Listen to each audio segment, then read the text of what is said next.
guests in the queue. I'm going to start rolling through them right now. And first up, it was really a historic time, I think, for the show when we began discussing some of these issues with him. Rep. Carlton is, I believe, on the line. And I would say probably one of the more, in the archives of PGT, the more listened to episodes, I think, would contain content from Rep. Carlton. Thanks for calling in, and welcome back to the show. Hi.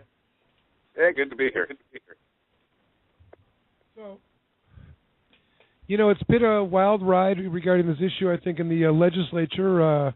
You've been one of the few, you were really the first person to step forward. I think you made a bunch of predictions in terms of the importance of this issue. And would you say now, 3 years after you're involved, real digging in and involved with the community, that things have changed? As far as with the bill itself? Well, just a view towards medical marijuana and marijuana. I don't want to say marijuana reform, but in terms of medical marijuana, I mean, you were the first, legislator to work with the medical cannabis community. Do you, and did it under the pretext that I'm running for re-election, I'm going to win, I'm going to have their support amongst others. It would be stupid for me not to, because this is the wave of the future. And you said that openly to your colleagues, and you were successful in your campaign. And is that message, is it resonating with them? Do you think that that's a position that they're have taken or more likely to take when they're challenged in their election cycles? Oh, I think so. There's been a huge paradigm shift in the legislature. Because when I first came out on this, I think I was the canary in the coal mine, where they kind of sat back and I could only get 2 co-signers on the original bill. And they all sat back and wanted to see what would happen to me, I think, in my election. But I figured 63% of people voted for this, 37% against. And if you want to win an election, who do you want to hang out with? 63 or 37? And I won. It was a 3-way race, and I think I got nearly 60% of the vote. So then suddenly they were willing to come out more, and the second time I put the bill in, the next session, I had 16 co-signers with people even climbing over their chairs to get on it. And the vote turned out really well. What was it, like 95 to 14? Today, there was an interesting vote, and it was whether to start research on hemp production in Michigan. And that vote was 109 to 0. So we're really starting to see a change, a paradigm shift in how the legislature is looking at marijuana. I think it's really been a revolution. Yeah, it is fascinating. Do you think we'll see progress in the next couple of years? I mean, have we laid down enough groundwork here? And if so, what has to happen? I definitely think, the first time we put this bill in, it was like running against a wall. This time, we got to get it through the House. Now, we're actually having meetings this week with Randy Richardsville, the Senate leader's staff, and also Rick Jones. He would be an important person if we can, work out some concerns that he has and get him on board, and that will help it push through the Senate. And then once through the Senate, all it requires is the governor's signature. But I think it does clear some of the brush so that other bills related to it will be able to come in easier, just like this hemp bill.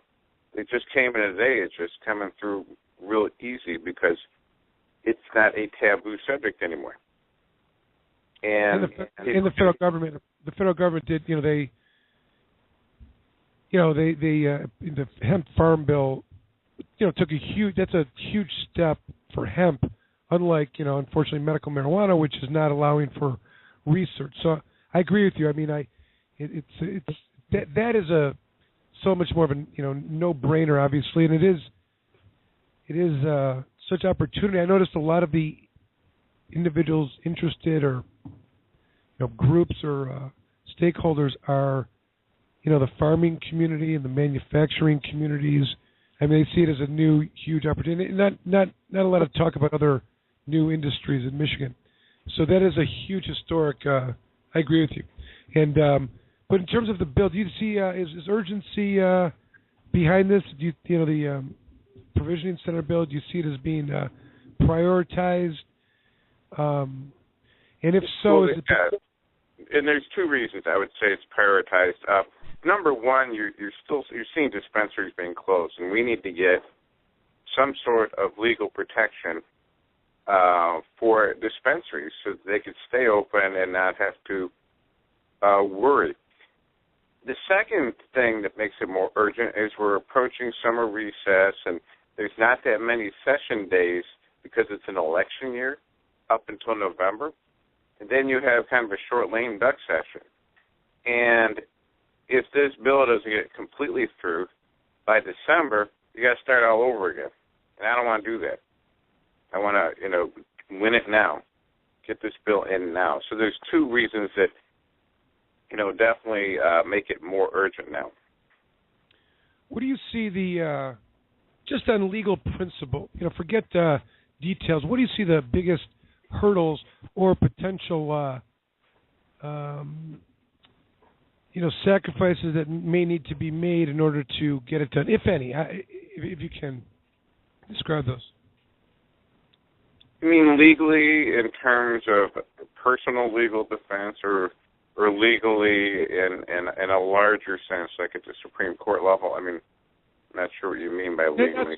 Not so much that. I'm saying just from the politically, what is the voice of the opposition, if any, about this? I mean, what is the, what would be the first 3 or 4 talking points that would be said that you'd anticipate be said by Rick Jones, or his demands if he was going to make some? You want my support? I can get this thing done for you, but I got to have this. What would those things be? Well, they're probably similar because you have to realize he was a county sheriff, and so he comes from a law enforcement background, and so he probably has similar concerns that the state police would have in terms of making sure, what can we do to make sure that a dispensary is not a criminal enterprise and that it is serving valid patients that need the medicine. Medical marijuana is a medicine. One of the biggest concerns I think Rick Jones has is that he feels that most people that have a medical marijuana card, he feels are recreational users. And I think he told me he felt 80% were. And although I'm sure there are some people that, maybe they can convince a doctor that they need a medical marijuana card, I think it's way below that. I mean, maybe that's flipped around. Maybe it's less than 20%. But that's kind of his belief, and I think somehow, I don't think that's a choice that police make. That's a choice doctors make. Doctors write these prescriptions. So somehow he's got to be more comfortable with the kind of diagnosis that people have, the kind of people who really need this treatment. Because he's told me, he doesn't have a problem with valid patients, getting this as a medicine if it helps them. It's just, we got to somehow get him off the idea that he feels that most of the patients are recreational users. So, that's the big focus. I think we have to do with him like we did with the committee. When it went through Judiciary Committee in the House, you had a lot of people who said they were going to vote no because they had that belief that, a lot of these people are recreational users. But by the time, there was testimony from our experts, and by the time families came and brought their children and people testified what this was doing to help their health, to help their child's health, their seizures, their appetite. And once that testimony was all over, the committee voted 11-0 to run the bill forward. And there were people, and they were hard-nosed at first. And so I think in that same way, bring that same display of our expert testimony plus these families that come in, these patients that come in. And I think once anyone watches this, then they're extremely compelled to be for it. Final question. Do you, as you're talking about this, what is being approved of and, what that, hard to define, but, when you see it kind of patient as it would seem Rick Jones would be, is the idea of this being an industry or a business envisioned in this bill for individuals? Do you know what I mean? Like, are people going to be punished because they are making a living and supporting families or multiple families by the, businesses? Is that going to be something that's going to be scrutinized, or do you think that this is inherently part of moving forward? Yeah, it's assumed in my bill that a dispensary is going to make a profit and that it is a business. And it will sit in a business district or an industrial district. And every business has to make a profit. And I think that's fairly assumed, in the bill. I'll have to talk to my staff. There's nothing in there that says that it has to be cost neutral, that, once you paid your expenses, it has to be neutral. Nothing like that.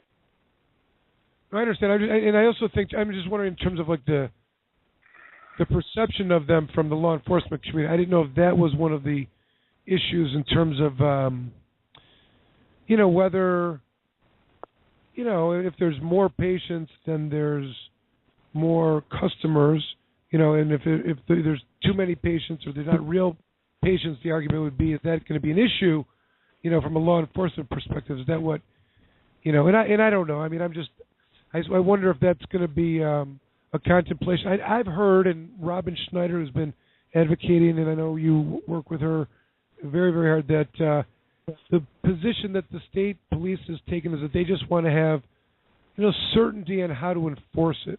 That's been the response, and I just, that's kind of vague. But and I'm just curious if there's been any, more specifics in terms of, is making a living or creating profit. Is that understood reality of these centers from their perspective? Yeah. I think, it's understood that they have to, if they're a business, they have to make a profit or they're not going to be in business. It's really, I don't see where they can second-guess a doctor's prescription or a recommendation for medical marijuana. I don't see where it would be law enforcement's place to second-guess what a doctor decides. Now, I am a chiropractor. I see a lot of people in here that are young, that look completely fine, but they have terrible back pain. You can't see it. It's under the skin.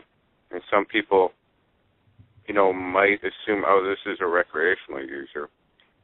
But you can't see that damaged disc. You can't see that chronic, painful back problem by just looking at the person. They look young and healthy. So someone that is in law enforcement might assume, this is a recreational user, but that's not so. It's really, that's the doctor's duty to evaluate it and determine, if this is a valid patient and to write that recommendation. Well, we can have another show and talk about how much I agree with you about that and some of the weird things that are happening in the courts, but that may be for another show. And I know Jamie's encouraging me to get to one of our next caller that's in the queue. But I want to thank you, Rep. Call. I know you've been very forthright, sharing with us of all the things that are going on, and I appreciate you calling in tonight and sharing with us on our special 200th episode. And let me say, congratulations, 200 episodes. That is really prolific. So, congratulations. We'll talk again on your 400th. Excellent. Okay, bye-bye. Have a great night. All right, so I'm going to move down the line. We've got all kinds of individuals. Here's one. I think it really, other than the godfather of medical cannabis movement in Michigan, nothing more can be said. The one only Tim Beck, the godfather. Tim, welcome to Planet. Hey, Michael. Can you hear me? We can. Oh, great! Yeah, I'm really enjoying the show. I have almost from day one. I was thinking a lot about this. I've been in this, for a long time. I started this medical marijuana thing in 2002, trying to get it legalized. In the city of Detroit, we failed the first time, then we went back again, in 2004, and we won. And then it kind of created other activists got interested, and we did other ballot initiatives. But my bottom line is that, for folks in this movement, there's so many people over the years that are sort of come and gone. I don't want to mention names and on and on. You know what I'm talking about. They're here today, they're gone tomorrow. They make a splash, then they disappear, or, something, or whatever.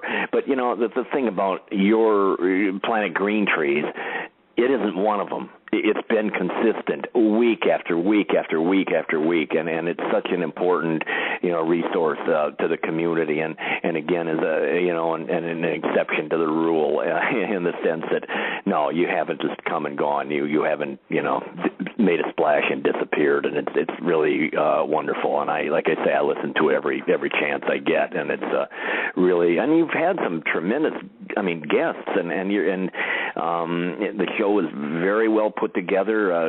Chad, Jamie, Rick, and of course yourself, Michael. You're an excellent interviewer. You were able to draw information out of people. You're able to make them, feel at home, and kind of let their guard down. And I mean that in a positive way. You come across as very articulate and non-threatening, and you're very good. I have to say that, and I just want to wish you well. Really, this is really nice. I'm going to be pulling out. I'll give you a little. Well, whatever. We're always doing stuff here and there, but I'm going to give you the details later tomorrow. But we filed suit today against the city of Oak Park, and I'll give you a little hint. Our attorney is none other than Mark Brewer, former chairman of the Michigan Democratic Party.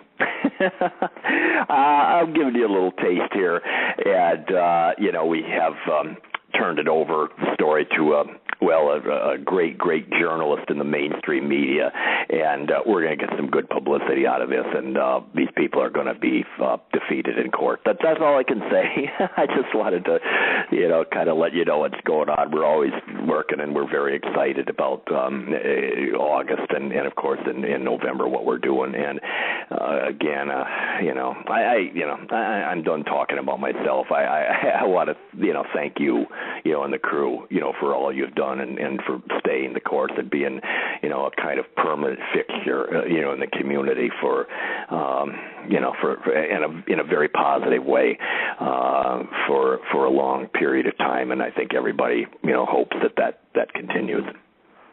So anyway, I can't tell you how much that means to me personally, and I'm sure the other people on the show. Your kind words that, an endorsement in what is really a crazy period. And I can tell you personally that I always am fascinated by your perspective on things, and I think you really, have a Machiavellian but honest and real, way of looking at things that are encouraging to the community.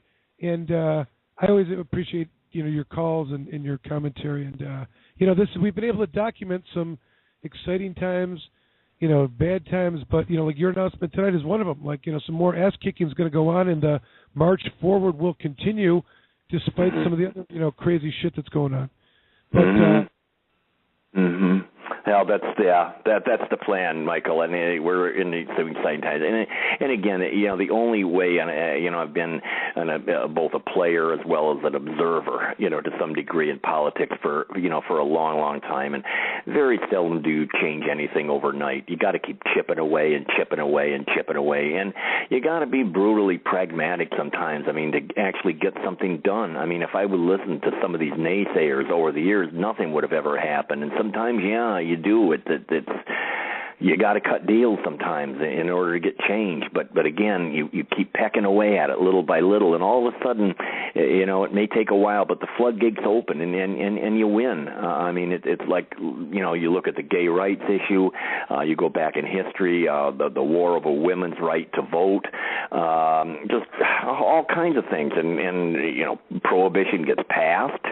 for God's sakes, of alcohol, and then it takes several years and you get, reversed. And again, people, the main thing is just not to get discouraged, not to expect, this. A lot of people are into this immediate gratification thing. They got to have it now. Otherwise they quit. They feel that the system's, screwed up, and there's nothing I can do, and heck with it, and they go back, into the closet or underground, and again, nothing ever happens. And I just try as best as I can, to be as ethical and reasonable, and again, like honest. I mean, there's been lively disagreements with some of the stuff that's gone down, and some of the stuff I've done, and this and that. But I don't think anybody has ever accused me of, just lying to people. I might be in your face or whatever, but I try to let people know where it's coming from, and that's all. And the whole getting this whole rotten mess changed, and I'm in it for the long haul. That's I think I would recommend for people to have that perspective, and I know certainly you do, and it's such a wonderful testament to that, to see this show, which is such a vital part of this community. It's just getting better and more credible all the time. So I'll leave it at that, my friend. I know there's other guests in the queue and everything like that, and thank you so much. Thank you very much. All right. Thanks for calling. Yes, sir. All right. Go. Nice call. The next caller, I think this is identify yourself. I think it would be Kevin. Am I right about that? Hey guys, how you doing tonight? Very good.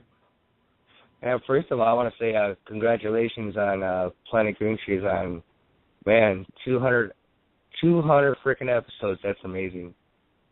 And I think you guys deserve a round of applause around the table, please. Yeah, round of applause for ourselves. Yeah. Amazing. And that's 4 years. And to be honest, 4 years being a part of Planet Green Trees myself really has seen me going through a whole endeavor of my life. Really, it's from the opening and creation of MedJoint and all the different community stuff we accomplished there, the food drive and MDA telethon and all that cool stuff, and the big promotions of No High, and then the evolution into the Michigan Sober Project. Again, promotions of No High, and also we went into my mother's fight with pancreatic cancer, and that was without what I was doing, what I learned of Michigan, I was able to help her down there, and that's why I realized without me, she didn't have the alternative, and that's why I realized down there in Toledo, nobody had that alternative, able to help my mom with, and that's why I created Toledo Hemp Center down there, where I specialize in supplemental and as well as nutritional hemp products. Again, back to the whole promotion of No High products. So really, you guys have really seen my life really, truly evolve. If I could go back to all the different episodes that I've been a part of, announcing the food drive totals and all that stuff, and yeah, to be a part of all of it was just truly amazing. Again, congratulations to you guys for the 200 episode. That's awesome.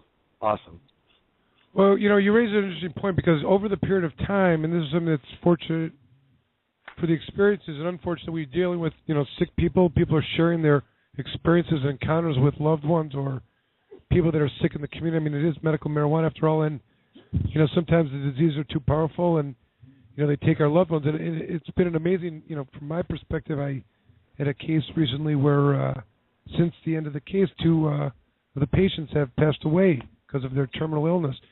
I mean, it's been tragic. I mean, there's multiple people that we could mention who we've lost, that have been such significant, compelling forces for us.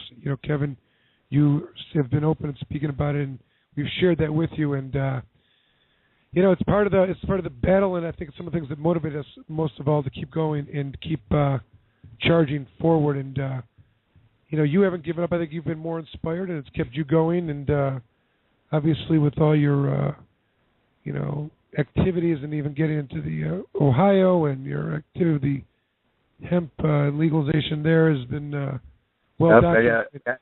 Yep, I actually got to. I'm actually a standing board member of Ohio Rights Group, where we're working on medical marijuana as well as industrial hemp in the state of Ohio, and obviously we're working on a Toledo, Ohio initiative where we're fully decriminalizing, basically removing all fines and penalties and all jail time to all marijuana crimes within the city of Toledo.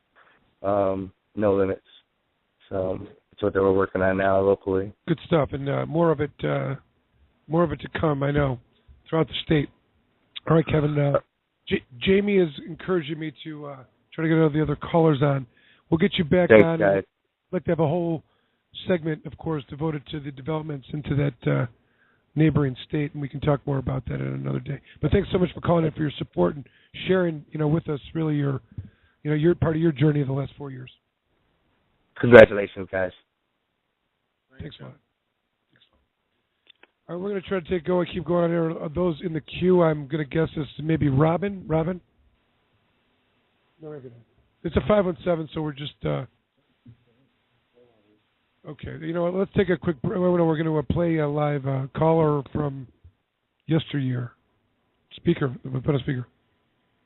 Hello, Planet Green Trees. This is Representative Jeff Irwin from Ann Arbor calling to say thank you for what you're doing and informing your listeners and everyone who's concerned about the issues around medical marijuana, about what's happening in Lansing and what they can do to make a positive difference. Well, thanks for getting the word out, and I look forward to working with you all more on trying to make sure that these laws we have in our state are better for patients and caregivers. Have a great evening, and congratulations on the anniversary and all the hard work getting this show together. Well, Jeff Irwin, fan of the show. He's on last week, actually, episode 199. What else we got? Any other? You want another one now? Yeah, let's do another one now. Okay. We're going to go to a caller right here, I think. Hey, Jamie, Michael, congratulations on the 200th episode of Planet Green Trees. I love the show. You guys have been an amazing support system and venue for all of us to help work through all of our issues and get towards legalization faster and with less casualties, less defendants. So thanks a lot for everything, and I wish you guys all the best. You guys are awesome. Bye. And of course, it was Brother Counsel John Targowski. I think there was something implied. There was an implication there that may have been the reason why he had moved to California, because there's fewer defendants. Is that what he was suggesting? Professor. I'm just kidding. I'm just kidding. That would not be good for me. Joking, but let's go to a caller then. I guess. Let's see. We got try this 313 caller. Welcome, Planet Green Trees 313. Welcome, Planet Green Trees. You're on the air. This is Planet Green Trees? This is. Thanks for calling in. Okay, hi. This is Ron Kluge calling in. Happy to call in on the 200th anniversary show. And what I offer tonight is the top 11 list of Michigan medical marijuana groups, past or present, that have had the most positive impact on the marijuana culture. Okay. Right, but this is a culture, not necessarily legally, because the culture is you're talking just exclusively in the culture category, right? I just want to make sure we're articulating. Absolutely. That. Okay. Yeah, and tied for number 5, tied at number 5 would be the MOCC. You got to admit, those guys have been doing it right from the start. They did a great job this year on the Cannabis Liberation Day. Also tied for 5th, the Compassion Chronicles. Tied for 5th, National Patients' Rights Association. And politics, promotions, and peace, anything that Charmy Golson takes on. And you can catch her on Fox Let Her Rip this weekend, getting it on. And Michigan Cannabis Cancer Project. Gersh and John have been doing it right for a long time. And the last number 5 would be Michigan Compassion. Now, number 4, with the most, I feel, the most boots on the ground in activism today would be Michigan Normal. Number 3, Safer. You got to admit, Tim Beck and Chuck Green have been working their plan and planning their work and getting it done. And as Tim Beck once posted in Safer, if I was ever in need of a criminal defense attorney, Michael Camoran, would be on my short list. And number 2 would be Planet Green Trees Radio. And I think my friend Tina Turner can say it best.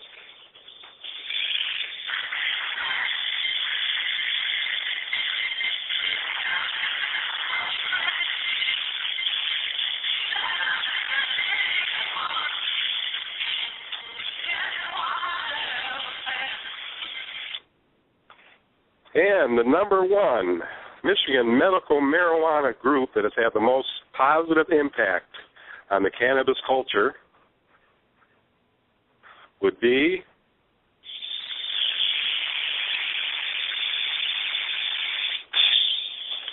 Greg Francisco and Brad Forrester's Michigan Medical Marijuana Association. So, Michael, congratulations on all you've done. You got to love a guy that's all in all the time. And for that, I'll leave you to do.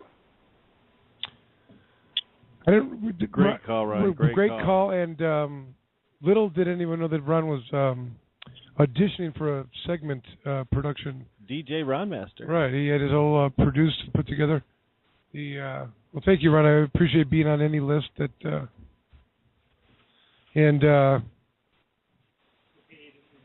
We encourage the participation and always the cultural tour at the Marijuana Ranch, and we like to mention it at the beginning of every show. All right, so thanks for calling in, and good stuff, and we're going to expect... See you on the 420 show. We expect something similar next week, so try to work on something like that as well. We'll talk during the week. All right. Yeah. Thanks, Ron. Ron mentioned Sharmy. We have a message from Sharmy as well. Let's do that one. I can't hear it.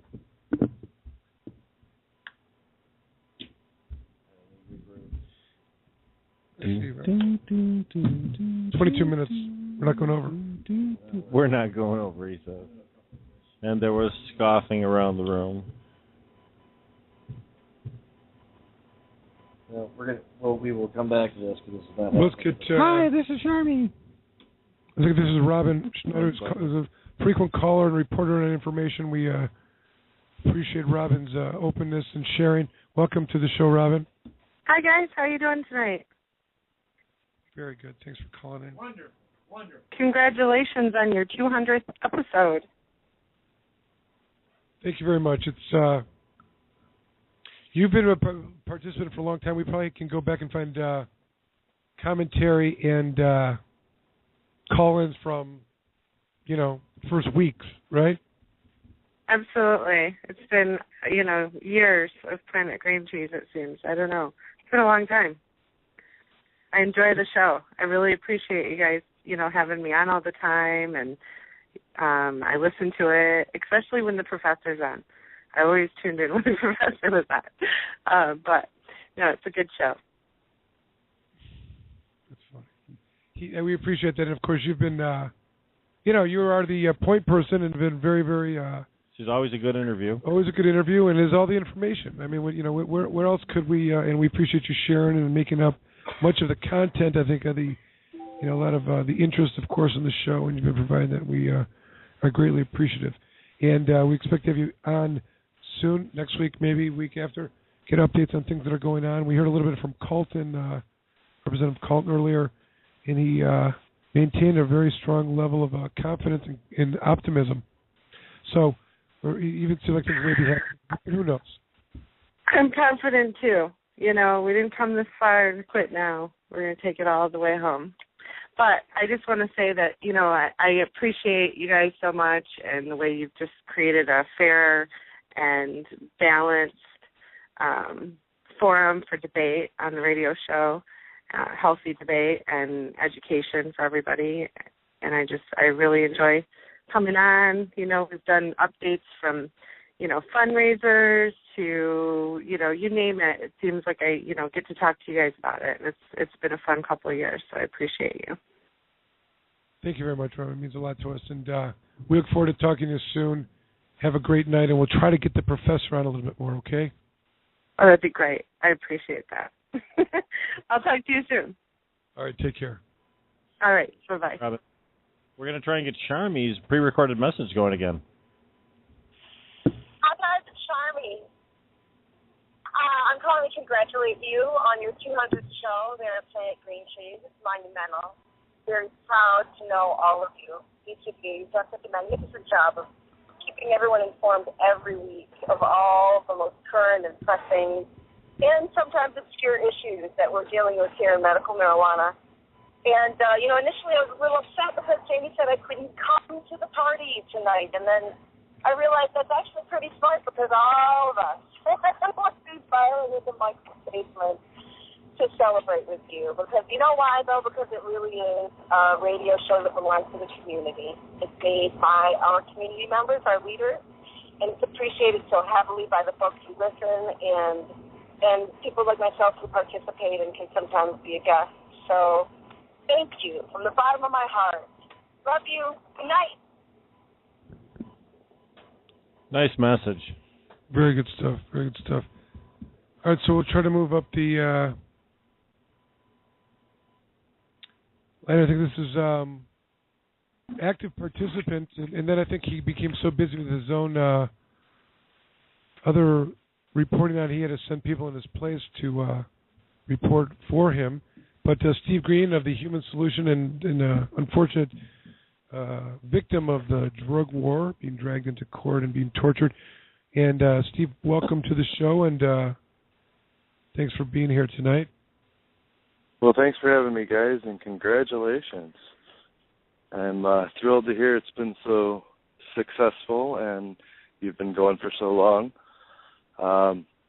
It's always interesting to hear the different perspectives and the medium you allow for different callers and to really raise awareness and allow the education. I know you guys allowed me to share my stories with you, court dates, and you were supportive through all of my situations, including Baby Bree.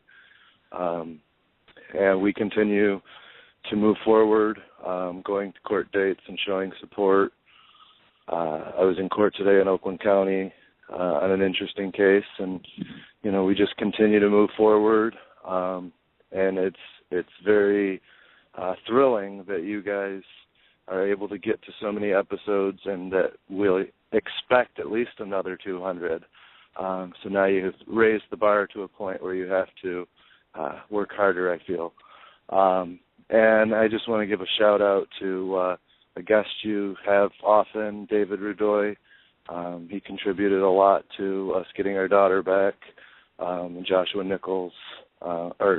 Colbert at Nichols Law Firm. Both of those guys did exceptional work for us. And I thank all of you guys, the whole staff, for all the encouragement that you gave me along the way. And like I said, continuing to push court support and bring the complicated legal system to, closer to the mainstream, to where more people can understand. When you hear things like, a doctor and a patient should make the decision, and then you spend any time in a courtroom and you see how much different that can be interpreted. A lot of people don't see that, so every time you bring those subjects to the air, it brings more awareness and more activism, so I appreciate that, and congratulations. Thank you very much, Steve. And I can't say how much we appreciate you calling in and sharing first your journey, courageously through the system as a defendant and as a parent, and also the various places in which people can participate in court support, but also some of your own personal reporting back on how you've observed it from, you now I would call you more than like a lay person, but just the perspective of how people are really being treated, patients and caregivers. I mean, it's one thing for a lawyer to say it and give advice, but there are, unfortunately, unless the events are observed, they don't become meaningful, and that's kind of what I think you've really assisted in by your reflections and sharing some of the just tragedies that have taken place, rulings, the way court, the way litigants are treated, the way that the courts have just been completely resistant and obstinate to interpreting the law the way it clearly means. And we've talked about as of late, just the ridiculous nature and the requirements that are being placed upon the physicians for a Section 8 hearing. So all of that is, I think it's it's one thing to say it, but to be an additional observer and reinforcing some of the the principles that I try to subscribe or proscribe for the community to take note of. I think it's consistent with the things that you're seeing and reporting in the courts, and it's helpful, I think, from an overall educational standpoint. So I appreciate that a lot. And I know you're not doing you're doing it because because you want people to be protected. That's the most authentic part about it. So thank you for all you do as well, Steve Green, and I appreciate you sharing your journey with us. Thank you, guys. Have a great evening. Absolutely. All right, so we've got a special now calling in. This is the one and only Rockweller, the I like to call him killer, and really like the specialized lawyer that you bring in when you want an assassination. Neil Rockheim, welcome to the show. Hey, thank you, guys. Happy 200. Thank 200th you. episode, right? 200 episodes. So I was sitting, I just want you to know how important it was for me to call in. I was sitting on my back patio with my wife and 2 dogs and another couple, and we're sitting there drinking a little bourbon and wine and enjoying the outdoor fireplace. And my wife said, "Isn't this great?" And I said, "Yep, but I got to go call into Planet Green Trees." So priorities. Yeah, we appreciate that. Sure. And you know what? Yep. So if I need a couch to sleep on later, Michael, I'm coming over to your place. Otherwise, hopefully I'll be good here. Always. Anyway, I'm glad to be able to call in on your 200th show. It's amazing. I can't believe it's been 200 shows. Amazing. I never would have thought it'd be 200 shows. From the start of all this medical marijuana madness, I never thought for a second that it would be 200 shows. But it's really 200 shows, man. That's like, you think about like sitcoms and television shows and how long they've lasted on television. 200 shows is a long time, bro. It's a long time. That's like, in dog years, that's like 600, years. It ought to be legal, but yeah. It's a long time. You think about that, to be on every Thursday and to have enough of a following so you're not just like talking to your, best friend and your wife. You have enough of a following that you're getting you're getting calls and you're getting interested listeners, and you're on Thursday night, relevant people gather around the phone or the internet or the speaker, to listen. Kind of harkening back to like the old days of listening to, radio on a, Tuesday or Wednesday or Saturday night. It's a big deal. 200 of anything is a big deal. Reality. There's like yeah, but you think about like Billy Crystal did a whole thing on 700 Sundays, and now he had 700 Sundays with his dad. He said his dad spent time with him on Sunday only, and he had 700 was it 700? 700 Sundays, 70 years. Sounds right. About 12 Sundays a year. What's that? You there? 52 Sundays a year. That's a lot of Sundays, though, regardless. Yeah, but you're 200 shows. You're 200. It's 200 Thursdays. That's a lot of. It's probably going to be 200. What's that?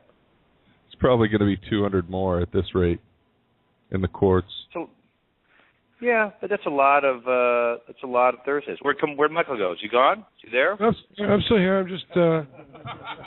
Did he nod off? You take a break while I was talking. You kind of nod off.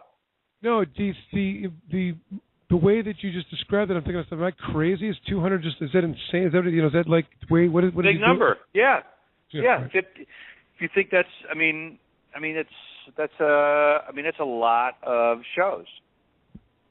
200 shows times 2 hours a show, right? That's 400 hours that you spent on the radio. talking about medical marijuana. I mean, that's like a fucking filibuster. I mean, that's as long as you, right. And that's longer than anybody's ever talked about any one subject ever, continuously.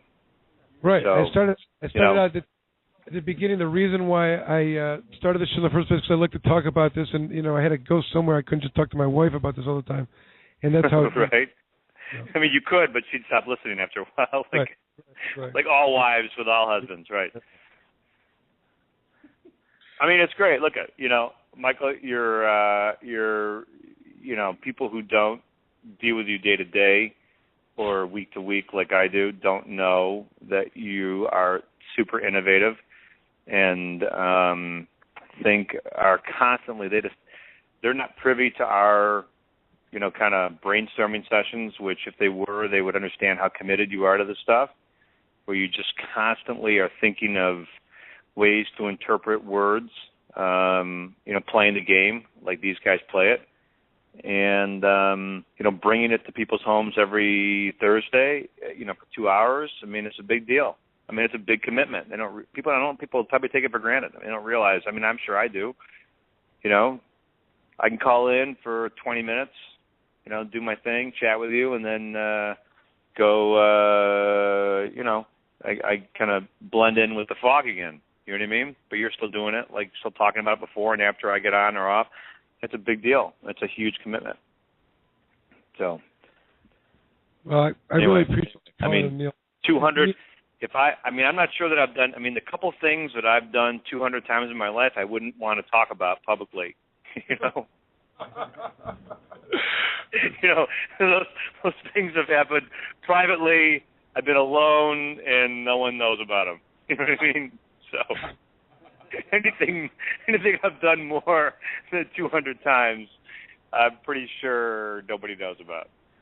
So I give you guys a lot of credit. I mean, fantastic. I mean, good for you. The bourbon you guys drinking on the porch with the other couple. What kind of bourbon? Yeah, what was it nice? I drink great bourbon, man. Yeah, it was great. I only drink good bourbon. Listen, I'm always witty, man. I'm always funny. It's just a matter of, just you got to be in the right mood for my kind of humor. So. We should do this more often. Seriously, there should just be like more. Rudoy's sitting there and he's like, he's thinking like, fuck that guy Neil. He's like, I was so serious in court. I've never heard him like this. This is how I am all the time, Dave. You just catch me on like on a serious note when I'm in court and I got my game face up. But I'm like Vince Vaughn. Kidding me? I'm a riot. I just don't have any glow sticks for you. Too bad. Yeah, I know. I'm working. So, what was tonight's topic? We've just been talking about the show. We had Jeff Hank on earlier, who's running for 8th District, and we had there's people calling in talking about their. Any other like luminaries call in? Any dignitaries call in? Any? Rep. Carlton called in a little while ago. Nice. Jeff Irwin left a message. We had. You want to know who I would sit and listen for? I would listen Tim for Beck? Mrs. Comorn. No, fucking I would listen. I want to hear Mrs. Comorn's perspective on being Mrs. Michael Comorn.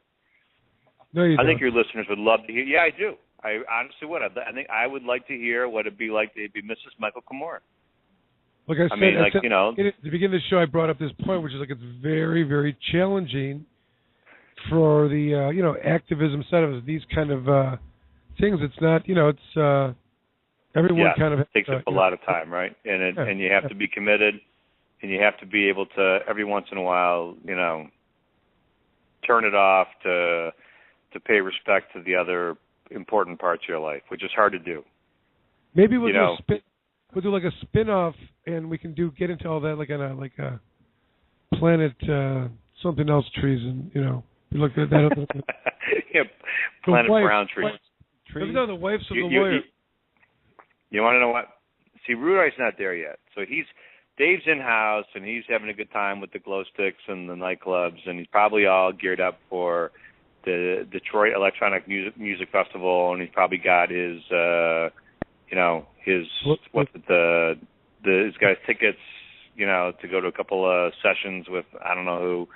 But The reality is that it's tougher when you get older and you do this stuff with a family and you do it with kids and with a wife and kids and people you care about. Because you want to be committed. You are committed. You think about it 100% of the time. And I know I think about my cases and my work and what I have to do. And I know you do as well. And it gets harder and harder to turn it off. And, when you're young and you get nothing else and this is what you're doing, you can think about it 100%. But after a while, it gets harder and harder to turn it off. And you know what? It's amazing to find people in your life, like I have my wife, and I know you have yours, who can put up with the commitment it takes to be an activist and to be a fighter and to get to the ninth level of understanding in the case, like you and I have talked about getting to. So anyway, look, I know you probably got like 10 minutes left in your show, so I want to wish you guys another, God bless you, another 200. I hope you guys make it that far, and I'm proud to be a friend of the show. So happy 200. Thank you, Neil. Thank you. Thank you very much. Really appreciate all the You got it, guys. All right. Love you guys, and we will see you on the front line soon. All right? Yeah.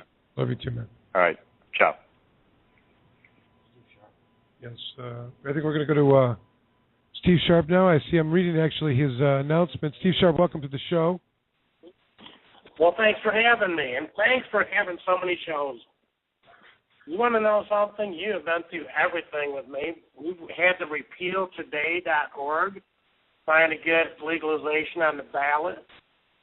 We've been through the Jackson Initiative last year, with Lansing, Ferndale, and Jackson. You guys have made quite the milestone. Thank you very much. Well, Steve, we appreciate you sharing your journey with us. That's one of the things we've been very happy about, being able to document all these events that have taken place, both positively and negatively. We've all tried to share. I mean, it wouldn't, you've provided us, tremendous content, and all those things that you've mentioned, they've all been, positive, and we continue to move forward. This new involvement with the hemp bill and its passage today was mentioned earlier by Rep. Carlton. You've been reporting on it regularly, keeping our listeners aware. It's a fascinating topic, and we know that this is going to be one of the major topics moving forward on our show, and it was a major for Michigan in general. So I want to thank you for sharing all that with us, as you mentioned, and being a partner in getting the content out there. Well, I'm glad to be able to help. And it passed today with 109-0 unanimous on the research end of that. And for the Controlled Substance Act, they passed it 108-1. I got to go educate one person. I got to find out who the holdout was, though. It's interesting. It raises a lot of interesting legal issues if that was to pass in terms of CBD-based, right? CBD-based products, potentially. Am I right? I mean, I'm not asking for a legal opinion, but I would think that if I would think so, because then it would be legal to be able to use that minute amount of THC. It didn't say that it couldn't have any of it. It's taken it away from the Controlled Substance Act. Right, it would be things that are below a certain percentage of THC would be out of the Controlled Substance Act. The focus being therein of THC and not the other components of marijuana. For example, the eliminating of lower amounts or a measurement of such, and articulating even more specifically that it's THC is the measurement of the illegality. It almost suggests that the production of these other chemically based, I mean, I don't know, might find themselves outside of the scheduled list. But I'd have to see how the language was written. Do you know what I'm saying? Does anyone want to chime in on this? Does anyone know what I'm talking about? I think that you may be correct. I think that there's an issue probably with being able to readily prove that what you've got is material that's got less than 0.03% THC. Let me explain it to the lawyer here, David, and Steve Sharp. Just tell me if I'm factually. The idea here is that there's going to be this hemp bill that's passed. It's going to allow for research of hemp, and the second higher education. Right. And then the so second. MSU is the one that they're picking out right now because they are the Ag School of Michigan. So they're trying to get the appropriations. So this is part of that bill is the appropriations for it, but they don't have the funding right now. So the funding is going to come in the next session. So Rep. Daley is going to put something through possibly on that for the funding of this. Now we have the research. Now we just need the money. Yeah, but isn't one of the issues, would it seem, I don't know if there's room for this, but I would think that if they were able to, through the agricultural department, as we kind of discussed, the other, the federal hemp bill allowed agricultural appointment of various farms to do the growing of it. I mean, you would actually have people producing it themselves, working, and instead of, I don't know, it may reduce some of the costs. Am I right about that or no? Yes, in that law it says that it would be up to the ag department. So they could authorize an individual farm to be able to do that.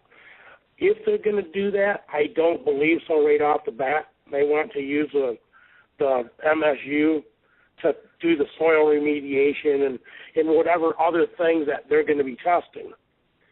Because, I don't know what Rep. Daley has on his mind as far as what he wants.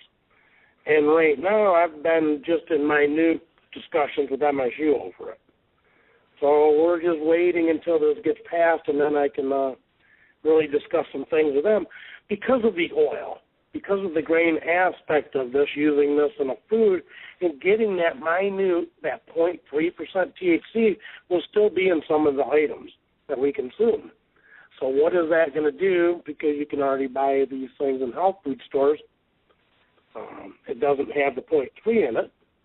But I believe myself, I think the THC is the activator. And, it's like the key to the doorknob. You got to have that key, and that's where the THC comes in. Even at that minute. So it will help make it a medicine. But, more importantly, some of the research that's going to be going on is through Hawaii, too, which is fuel. So I don't know if they'll be able to do that here, too. Why waste money doing the same projects? So Hawaii is going to be doing the fuel aspect of it, and then the food end of it for livestock. So I like the idea of getting Michigan and Michigan State together as far as the medical end of it and that 0.3% THC. And how does that work in this plant?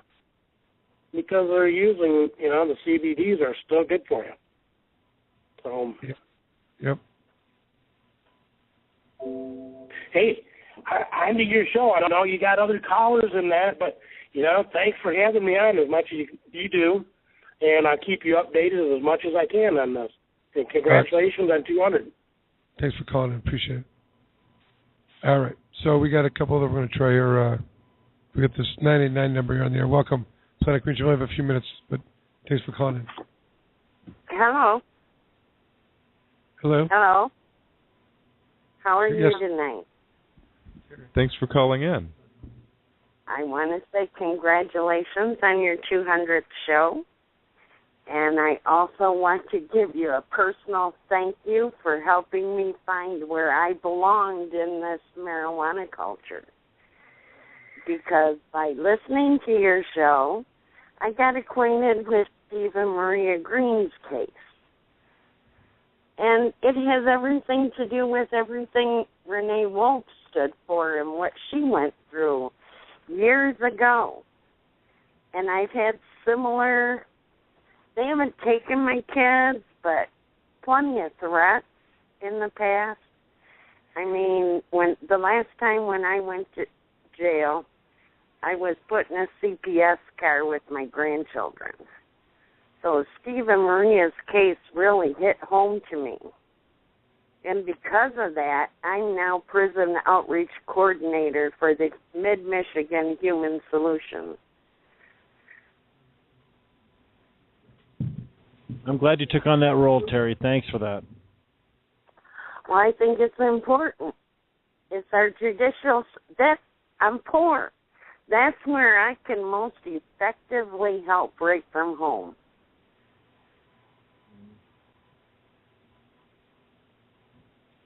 Well, it's always good when I see you in court, and I know that anyone that I'm there representing appreciates seeing the support from you and the rest of the community. And I always appreciate you sharing your journey with us here on the show, Terry. And thanks for calling in and sharing tonight. And, well, thank you for giving me the avenue and the guidance to choose the right place. Appreciate that. Thank you very much. God bless you all. You too. Good call. And I'll let you get other callers. Okay. Thank you very much. All right. Bye. All right. Well, we passed our time. We should try one more. That's 6. One more, I think. 989, you're on the air. Hello? Yeah. Oh. Hello?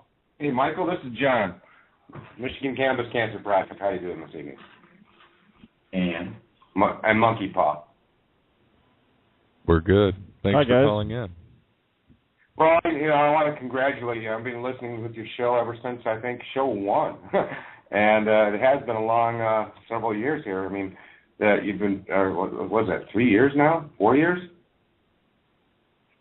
That you've been airing the show, but I want to congratulate you on the show. I mean, you've done a great service to the community. Your show is basically one of the most informative when it comes in regards to what's going on in the state of Michigan with the medical marijuana law and how, our legislator, our law enforcement, and everything is acting to it. I mean, and that's why it's an honor to have you as our attorney. So, just want to say thank you. And God bless you. Appreciate that, guys. I mean, we could do a 5-hour episode on what is happening in that case out there, and I can't. I mean, it's silly, it's stupid, it's in bad taste. It's not what how it was supposed to be. And I really I was complaining to John that I probably drove myself into getting sick. Working and worrying about just not that. It's so ridiculous having to unravel some of the crazy raveling that took place. And I mean, a monkey pie. Once you listen, as I explained to John, we've got a thing coming up, and we filed there's a bunch of motions to stay and blah blah blah. But I did file this motion to reconsider these rulings, which is not something that generally speaking judges like to hear. Hey, you ruled, but I want you to rethink your ruling, because you get paid to decide twice or just once. 20 pages of this is why you're wrong. But hold on, but that's not really the point. I was trying to not nitpick his, the specifics of what he was criticizing. But one thing I just couldn't look past was his, he the idea of Seth, patient Seth or patient Danielle, he criticized their bona fide doctor-patient relationship, which to me was or called out doctor shopping or whatever, but at the same time recognized that they had, they've been diagnosed with diseases that were going to lead to their death, and I couldn't, that was one of the things that I had a really difficult time not commenting on that. How can you say that patient Seth was doctor shopping, or that he didn't meet the criteria, or that 10 out of 10 doctors who met with him would not say that he qualified for that condition, independent of when he was going to go back or if he was going to go. What I mean? It was just there's a couple real couldn't look past. We can do a whole episode on this another time, I promise you, because you know what? We're on for 3 o'clock in the afternoon on the Tuesday after Memorial Day out in St. Clair County. So anyone that wants to come out, watch, listen, see how see how things are going to go, they're more than welcome. There's also, Michael, there's a case that's going on just before mine with Judge West with another couple that they got raided, and sheriff used a card, to trick them, and claimed that it was a stolen card, and even claimed he was a cancer patient. But I mean, these people. This is happening all over St. Clair County. These people need support. You know. And then use the magic key to turn my plants into John's. There's a lot of real weird, very, very strange ways in which they. A lot of hokey pokey going on. Well, anyway, thank you guys, and thank you for losing sleep for us, Michael. We'll someday, some way, we'll repay. No, it's I wanted you guys to know more or less of the commitment. Like it just is one of those things. It's like it's so wrong that it's just got to be righted. That's all. And I've just exerted, and it's part of the fight. We agreed that that's what we're going to do, and we're going to continue to move forward in that vein. So. Well, one thing is we got the truth on our side. So. I mean, really, but, that's one of the things. Like, if you think about that opinion, and every single paragraph begins with the witness / the defendant's next witness was blah blah blah. This patient had terminal cancer, or breast cancer, or pancreatic cancer, or a tumor on their spine, or prostate cancer, or it's like every single patient was the persons to whom the Michigan Medical Marijuana Act was intended. And then from there, this analysis and criticism of these things, of the doctor needing to know how much marijuana they needed. First of all, I mean, this is an alien concept that is not yet realized nor recognized in Michigan, and is an impossibility of a physician being able to do that. Because if you ask a doctor what the appropriate amount of marijuana is that a patient should be using, there is no place to which they can look to give that answer. The answer that they would give for prescription medication would be federal regulations, guidelines set forth by the DEA and the manufacturing company.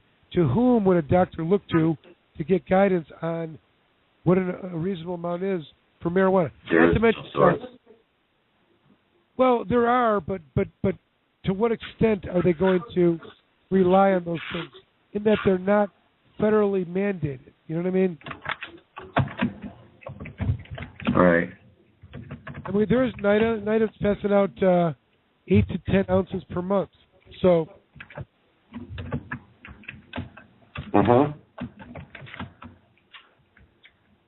But the idea here is this. The idea here is it's not so much whether it exists or not. And still the question remains 8 to 10 ounces of what? 8 to 10 ounces of how much THC, how much CBD, how much concentrate. And it's more or less that the doctor is supposed to know these answers. And I don't know that we're there yet. I don't know if we're at the philosophical or even close to scientifically where we can say what a reasonable amount is. Where a doctor can say that at this point. But maybe you can prove me wrong. I don't know. All right. Well. All right. You still there, Michael? Yeah. All right. So we'll talk more, John. We'll get a chance to discuss this in more detail. Thanks for calling in. Thanks for listening for all these years. I appreciate your calls when you call in, and always like hearing from you. All right. Good night, Michael. Good night. Thanks, Monkey. Take care, guys. All right. Oh, we're going to call right there. That's fair. That's a fair place to call, don't you think, Chad?